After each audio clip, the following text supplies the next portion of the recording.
Here we go. Lesson chapter 8 and the seventh commandment. And the seventh commandment is just 5 simple words. Do not commit adultery. It's going to be one of those awkward talks. And it's because I'm taking it slightly away from the adultery that we all think of. Because for the most of us, that is not an issue. We have made a commitment and we're going to stay by our commitment. And by that definition, if you are married, adultery is having a sexual experience with someone else that you are not married to. So most of us are going to say, okay, I've made my commitment and it's not something I'm going to even engage. And yet, what we're going to talk about is the fact that who we are married to is an investment. How do we protect our investment? Actually, how do we protect any investment that is precious? And our marriages are investments. They are precious. But then we're going to talk about a couple other things that we can fall in line with, such as adultering with objects, such as spending more time with an object, with something we love, and not spending time with the one we've committed to. Or spiritual adultery, which is spending more time with something rather than spending it with God. And we'll get to that a little bit later. What good are fences? Now think about it. When I grew up on the farm, and fences were extremely important because they kept some things in and they kept some things out. So when we were kids, we had this thought that electric fence was going to protect us. And so we would stand on the other side of the electric fence and tease the bull, not realizing that that electric fence is not going to stop a bull. But in our minds, the electric fence was up, it was plugged in, it was good for a lot of things. We had a fence when the kids were little around our, on the other side of the house, and we lived very, very, very, very close to the road. So that fence gave me comfort knowing, okay, the kids are going to have to really work to get out of it, and by that time I would know. So it gave me a security that my kids would be safe, stay in the back side of the house instead of going down in the front side of the house where the road was. We used to have a lot of animals here, and we had fences in all over the farm, and the fences were to keep the horses in, not necessarily to keep anything out, but to keep them in so they were protected, so we didn't have to go chasing them down the road when we wanted to ride them. They were good for a lot of things. It also was protection. So when the kids were riding in the big arenas, those fences kept the kids riding in the big arenas and not taking off down the waterways where we'd have to go find them. So there's a lot of value in fences. And there's a lot of kinds of fences. We have picket fences, little tiny garden fences. We have chain link fences. We have privacy fences. And sometimes we hide behind those privacy fences in our culture rather than get to know our neighbors. So to start out with, gifts are to be appreciated, treasured, and protected. How do we care for something that's priceless? If there was a fire, back in the day, everybody say, if there's a fire, what are the things you would grab before you go out the door? And if in a cognitive, calm setting, I could tell you exactly the 4 things I would grab. But now if there was a fire, I'm not sure those same things would be what I would grab as I went out the door. I always said I would grab my car keys, grab my billfold, make sure the kids were out, obviously. But we protect things that we think are priceless. So Proverbs 19:14 says, houses and wealth are inherited from parents, but a prudent wife is from the Lord. Now that's just, we're on the end of Grandpa passing away, and so there is some things that have been shared with us that is a great inheritance, and we're thrilled. I don't know about thrilled, but it's fun to see the value of things that we are gifted with, that we can bless other people. That's an inheritance. I never thought of it as being, my husband or maybe Jim, his wife, was an inheritance from God. It's a wealth. It's a blessing. And we can get money and things from people. But someone that is an investment that is special to us, that we've committed to, that comes from God. So how does that change the way we look at who we're married to or who we value? Because we can kind of apply the same thing to relationships in many, many ways. So when one commits adultery, when one changes the covenant that one has and puts attention on something else, it changes that gift, that investment, that blessing to a possession, and a possession that we don't care about. To consider your spouse as an investment and precious, and then you throw that away by going and spending time and investing in someone else, that means that one first gift, you really didn't care about it, wasn't important. And that breaks the covenant that we have with God when we make a covenant with other people, when we marry.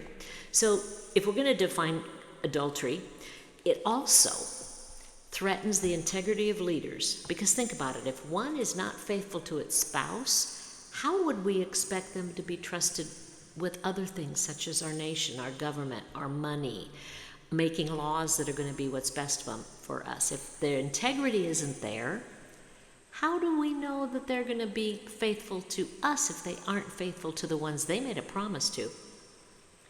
And by doing that, it also threatens economic stability. And if you think about it in a family, it changes things a lot when a husband is not faithful to a wife, and then suddenly now we have families that are splitting up, and a mom has to go to work to provide for her children, and the father is off somewhere else. But it also is it's a big trust issue. When you destroy trust with someone, then it changes everything. When you can't trust another person, it's an integrity thing. And when someone adultercizes, I don't know if that's a word, when they take the commitment and the vows they made for one thing and just flippantly leave it for something else, that's hard to process. So, Old Testament adultery was punishable by death, and there's so many things in the Old Testament that we don't kind of get, but God was upset with it. God wanted it to stop. Women weren't treated right. This was an attempt to get the women a little more than just being thrown out to the curb. But in the New Testament, Jesus changes things. He changes it. It's forgivable, but it's also deepened. So it's not just that adultery is forgivable, but he changes the way you look at adultery from the fact that it's not just an act. Now it starts in the heart, and we need to change the heart, which will then change the outside. And even if you don't commit adultery the way everyone else thinks it should be or it is, suddenly, now it's in the heart, which we can't see. And so Jesus is saying, there's a big difference here, and I want you to see what the difference makes. So in Matthew 5:28, he says, "But I tell you that anyone who looks at a woman lustfully has already committed adultery in his heart."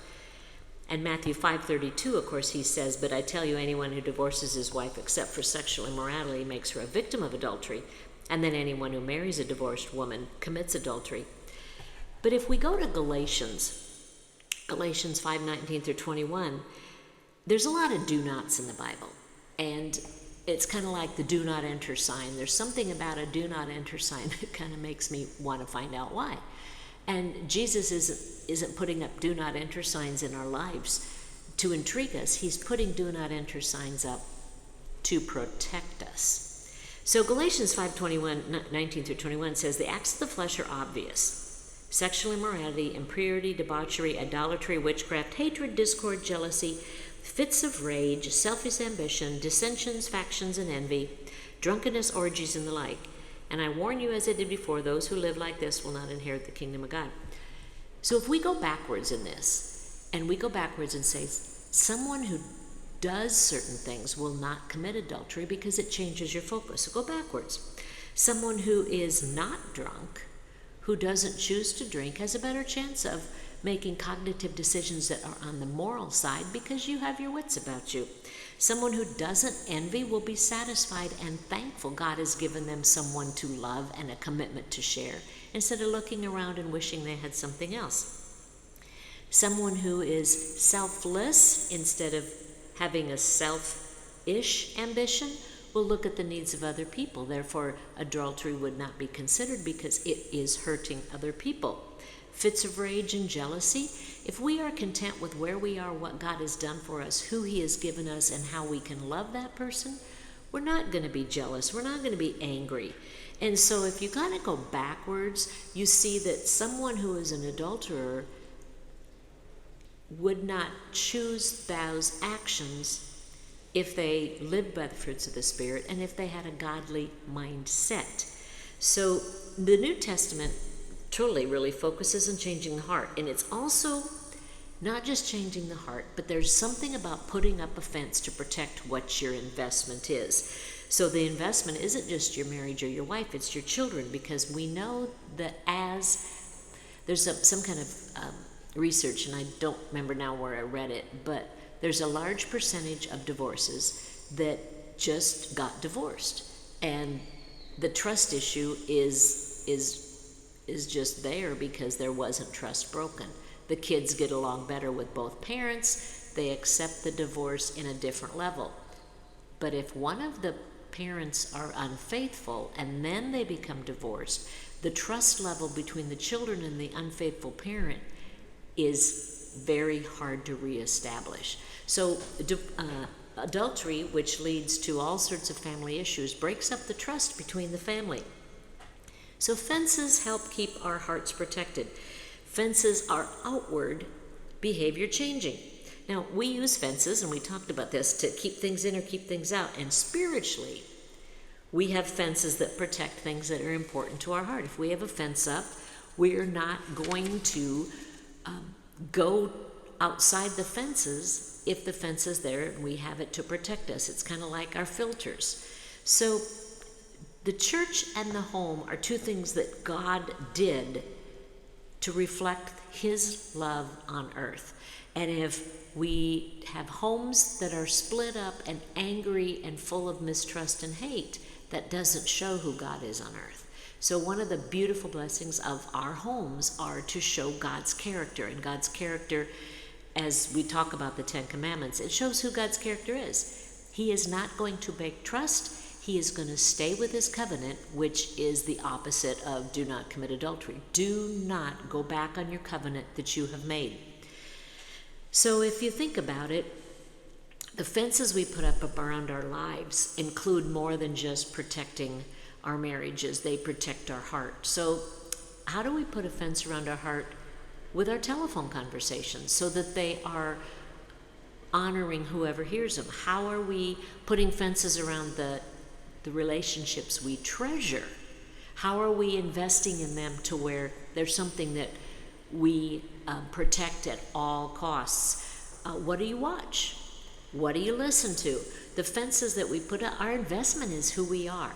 As a child of God and as a Christian, we want to keep the investment, our faith, pure. We want to be a person of integrity. We want to live so that others see God in us. How are we going to protect that? Well, it's putting a fence around your property, and for everybody it's going to be different.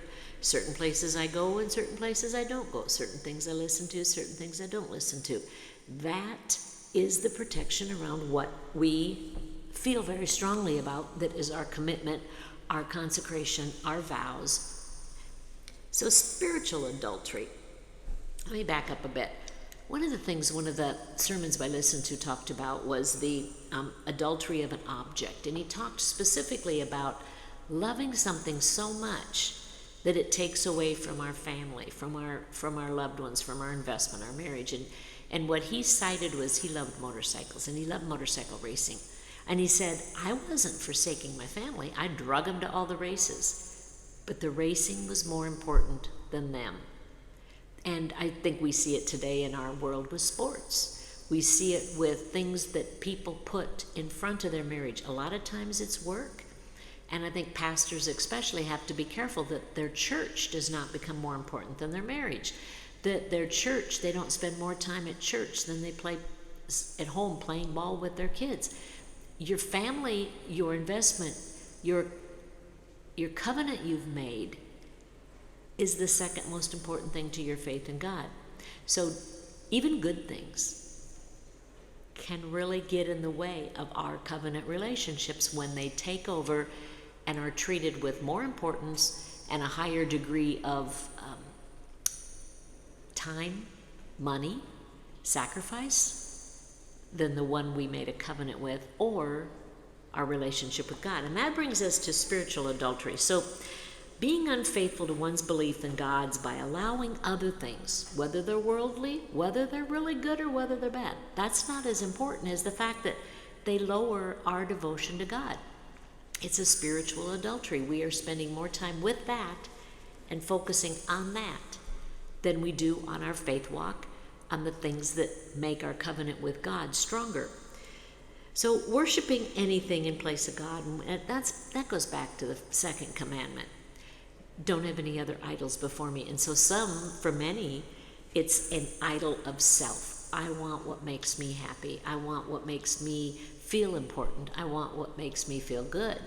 And if my covenant relationship with God isn't doing that, I'm going to find another object to pay attention to. So, in essence, I think I'm going to break it down to, I think adultery is the sin of prioritizing things over people. So if we are going to prioritize our commitment, our vow that we've made, the covenant that we've made, we prioritize that covenant. And that's important. But when we have other things that get in the way, that's the sin of adultery in that instance. And it can be believing more will be better. If I have more of this, if I have more of that, if I spend more time here, and if I do more of this, I'll be happy. Your happiness isn't what makes your covenant strong. It's a commitment. And the commitment to the covenant, you will find joy in that because you're carrying out what you promised to do. And another thing is seeking worth through others rather than God.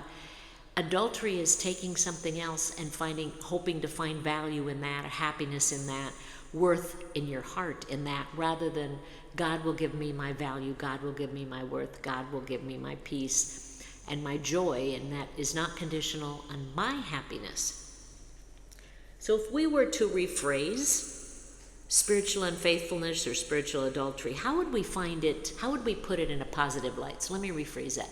If we were to take do not commit adultery and turn it into a positive, how would we rephrase that?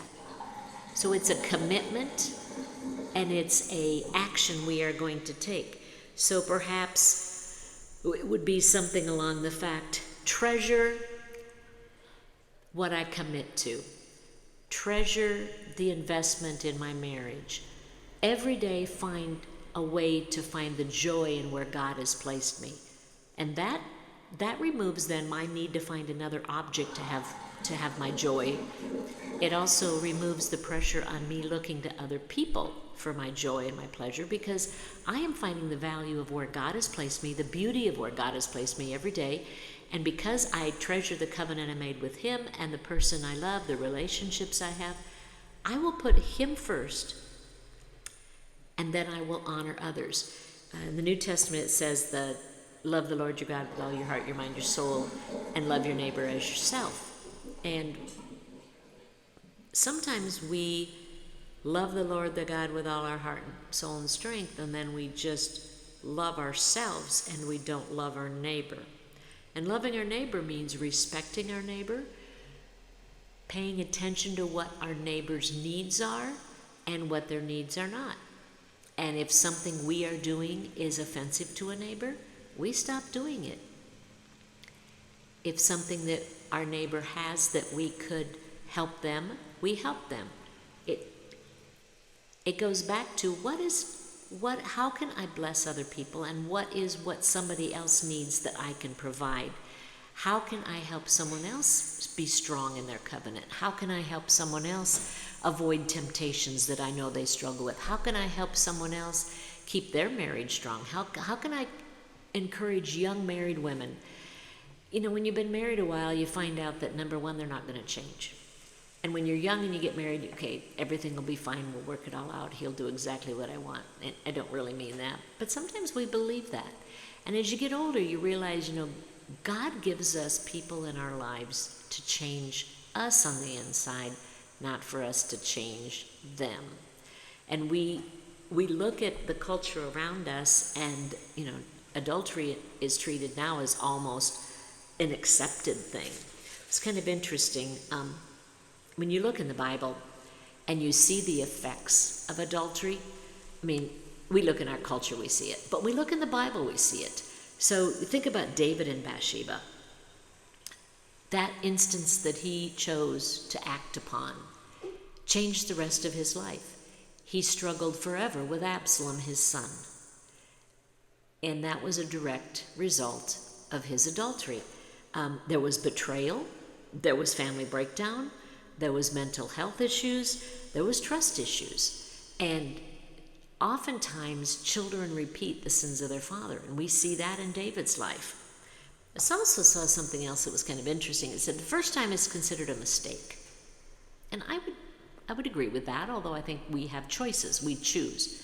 The second one is a decision. The second time it's a decision of what you're choosing to do. And the third time it becomes a culture. It just is what we do. And that has some merit to it. Because if it happens once and you choose never to go back again, that's a choice. So in our hearts, where sin starts, we can make choices to not repeat mistakes, but we can also put up fences to help us never make that first mistake. Our culture has become a culture of compromise, and it's okay. Everybody does it. It's really just not important because it's a pass around the plate, take what you want. Well, God created purity for a reason. It's a beautiful reason. And when everything's used, it's not as precious. And young people, when they heard an illustration where you're given a rose when you're born, and as you grow older, everyone you have an encounter with gets a petal of your rose. And then you come to be married, and all you have left is a stem and a thorn. And those kind of marriages don't work. So keep your rose. Don't be passing out the petals to everybody just because. Choose to make a commitment. And then I think as older people, supposed to be wiser, we can really encourage younger people that there is a reason for purity, and there's a beauty in choosing the right person to be married to, and who you're going to make a vow with, and who you're going to make a covenant with. And then you help young people continue to hold that covenant as precious and as beautiful. But I think the biggest thing is what adultery does is it doesn't just sin against the person or the people involved. It sins against God, and that's probably the thing that hurts us most of all, is that we sin against God. So when we look at this topic, which is awkward and crazy, how can I protect what my investment is? I value my investment. A lot of us have safes. A lot of us, take things valuable to the bank and put it in a vault. No, you're not going to take your husband and put him in a vault, although that would be interesting. But our relationships need to be protected, and we need to help each other protect them. And whatever that means for you, it's different for everybody. But if we value, and it goes back to that Proverbs, a prudent wife, a godly husband is from God. It's a gift from God, and gifts from God are priceless and are to be protected, just like investments. We really keep an eye on our investments if we're in financial things. We check on them, we make sure we're getting interest. It's the same thing as an investment on the spiritual side. Know where your investments are. Know where the people are that have your back. Know the people that are going to keep you accountable. And consistently remind yourself of the covenant you made with God and how important that is. Because it's not simply just the relationship that you have with your spouse that you're protecting. It's the covenant you've made with God. So think about it. How can I wake up each morning and not just say, don't commit adultery, but how can I live to value my relationship and my investment that God, that I have made with my marriage, with my friendships, with my faith? Have a good one.